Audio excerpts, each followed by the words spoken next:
ദീപക്സ്. ഇന്ന് ഞാൻ ഉണ്ടാക്കാൻ പോകുന്നത് ഒരു കടലക്കറിയാണ്. ഇത് എല്ലാവർക്കും അറിയായിരിക്കും, എന്നാലും ഇതൊരു വ്യത്യസ്തമായിട്ടുള്ള ഒരു കറിയാണ്. നമ്മുടെ വെള്ളക്കടലയുണ്ടല്ലോ, ചണ, അത് വെച്ചിട്ട് ഉണ്ടാക്കുന്ന ഒരു കടലക്കറി. എല്ലാവരും ഒന്ന് ട്രൈ ചെയ്ത് നോക്കണം. ഒരു വെറൈറ്റി ഡിഷാണ്, നല്ല ടേസ്റ്റും ഉണ്ട്. അപ്പൊ നമുക്ക് അതൊന്ന് ഉണ്ടാക്കിയാലോ. അപ്പൊ നമുക്കിനി കടലയൊന്ന് വേവിക്കാം കുക്കറിലിട്ട്. അപ്പൊ ഇതിന്റെ ക്വാണ്ടിറ്റി എത്രന്നുള്ളത് താഴെ കൊടുത്തിട്ടുണ്ട്. ആദ്യം കടല ഇടുക,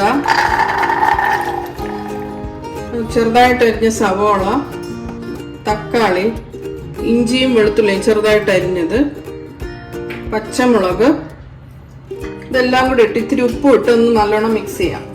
അതിനുശേഷം നമുക്ക് പൊടി ചേർക്കാം. ഇപ്പൊ എല്ലാം നല്ലോണം മിക്സ് ആയി. ഇനി നമുക്ക് പൊടികൾ ഇടാം. മുളക് പൊടി, മല്ലിപ്പൊടി, കുരുമുളക് പൊടി, മഞ്ഞൾപ്പൊടി, ഗരം മസാല, ഇത് ഇട്ട് കുറച്ച് വെള്ളം കൂടെ ഒഴിച്ച് നല്ലോണം മിക്സ് ചെയ്യാം. ആവശ്യത്തിന് വെള്ളം ഒഴിക്കുക. ഇനി നമുക്കിതിനെ വേവിക്കാം.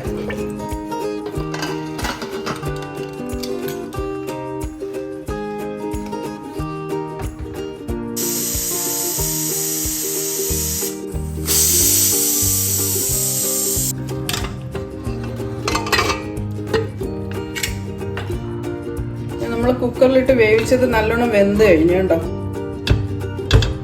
പാത്രം നല്ലോണം ചൂടായി കഴിഞ്ഞ് നമുക്ക് ഇനി കടലയൊന്ന് കടു വറുത്തെടുക്കാം. ആവശ്യത്തിന് എണ്ണ ഒഴിക്കാം. ഇപ്പൊ എണ്ണ നല്ലോണം ചൂടായി, കടുകിടാം.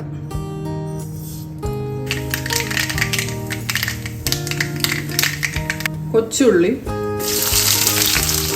എന്നിട്ട് ഇളക്കാം.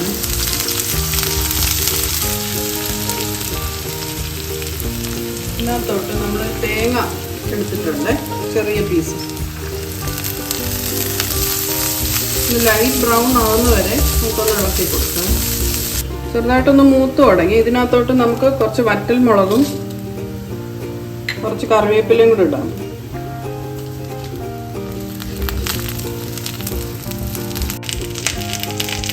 വേവിച്ച കടല ഞാൻ ഒരു പാത്രത്തിലോട്ട് മാറ്റിയിട്ടുണ്ട്. അതിൽ നിന്ന് കുറച്ച് കടലയും ആ ഗ്രേവിയും കൂടെ ഒന്ന് മാറ്റി വെക്കാം. നമുക്ക് അതൊന്ന് മിക്സിയിലൊന്ന് അടിച്ചിടാനാണ്. ഇത്രയും ഞാൻ മാറ്റി വെച്ചിട്ടുണ്ട്. ബാക്കി നമുക്ക് നേരത്തെ ഒഴിച്ച തേങ്ങയുടെ കൂട്ടത്തിലോട്ട് ഒഴിച്ച് മിക്സ് ചെയ്യും.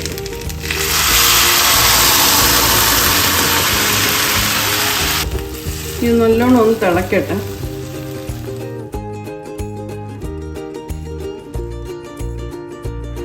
നല്ലോണം തിളച്ച് കഴിഞ്ഞ് ഇതിനകത്തോട്ട് നമ്മൾ മിക്സിയിൽ അടിച്ച ആ ഒരു മിക്സ് ഉണ്ടല്ലോ, അതും കൂടെ ചേർത്തൊന്ന് ഇളക്കി വെക്കാം.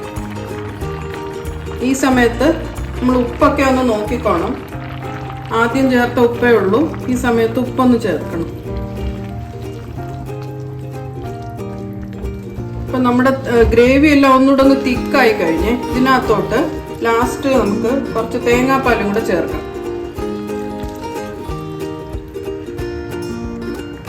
ഇത് ജസ്റ്റ് ഒന്ന് ചൂടായാൽ മതി, തിളക്കണ്ട.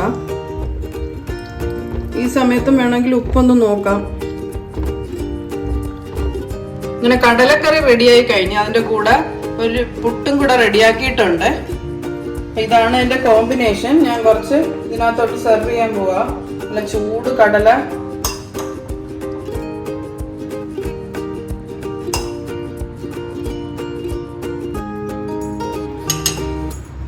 പുട്ടും കടലയും റെഡിയായി കഴിഞ്ഞ് ഞാൻ ഇനി ഇതൊന്ന് കഴിക്കാൻ പോവാണ്.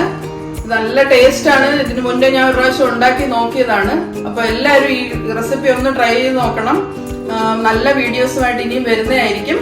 ഞങ്ങളുടെ ചാനൽ സബ്സ്ക്രൈബ് ചെയ്തിട്ടില്ലാത്തവർ സബ്സ്ക്രൈബ് ചെയ്യണം, ലൈക്ക് ചെയ്യുക, ഒന്ന് ഷെയർ ചെയ്തേക്കണം. അപ്പൊ നല്ല വീഡിയോസുമായിട്ട് ഇനിയും വരുന്നതായിരിക്കും. ബൈ.